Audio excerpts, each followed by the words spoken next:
this is something that only experience can tell us. Otherwise, it's all tall talk. See, all I'm saying, I believe somebody said a clever man like you can make up all the story. I felt it's possible. I haven't tried it, but I might have heard this story from somebody and believed it. So somebody can make this whole story up and say it's great. As a story, yeah, maybe it's good. Everybody is impressed. What about trying to practice and discovering if it is a real story or unreal story?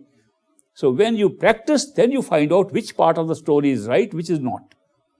Then after some time you find out there is some part of the story that is neither right nor wrong.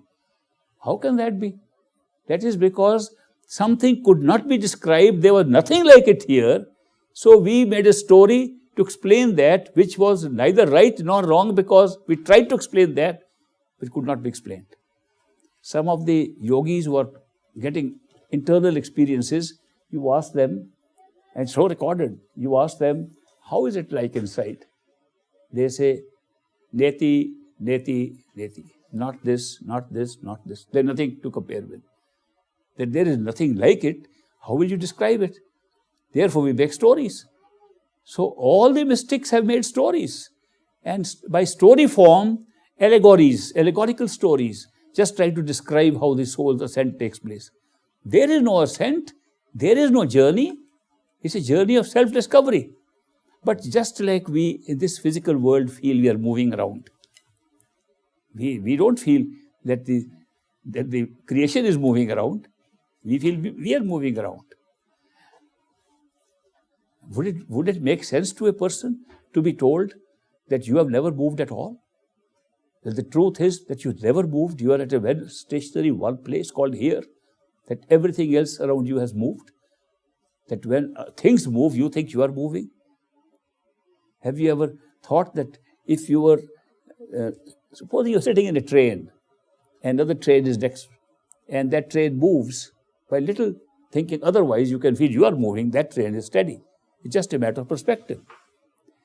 Can you ever imagine driving a car and you say, I am driving, and then suddenly realize my car is still, all the trees, all the things, all are moving? If you can grasp that idea that you do not move, that things move and make you feel you are moving, you'll understand that we have never moved. It's all creation around us that's moving and creating the feeling we are moving in creation. And this is not only true of the physical plane we are here in, it's true of every plane, that we never move. We have never moved at all. We are where we are. We are in our home.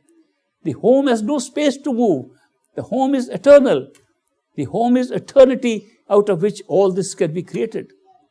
And yet, we see the thing exactly the opposite way. All this is real outside. We are unreal because we will die. We just come for a little visit. After that, the whole show will go on as it is. If you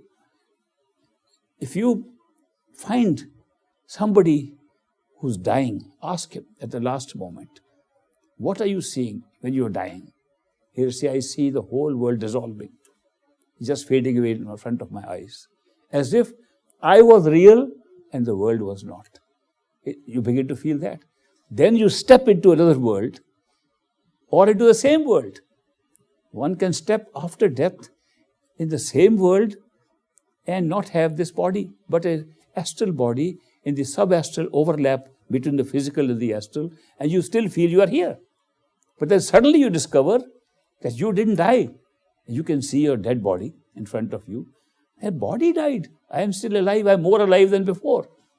Then it depends what you have done in your life. If you have been on a spiritual path, you start ascending. If you've got a master to take you, he takes care of you. You are no longer accountable to any other entity, any other power. No angels of death come to you.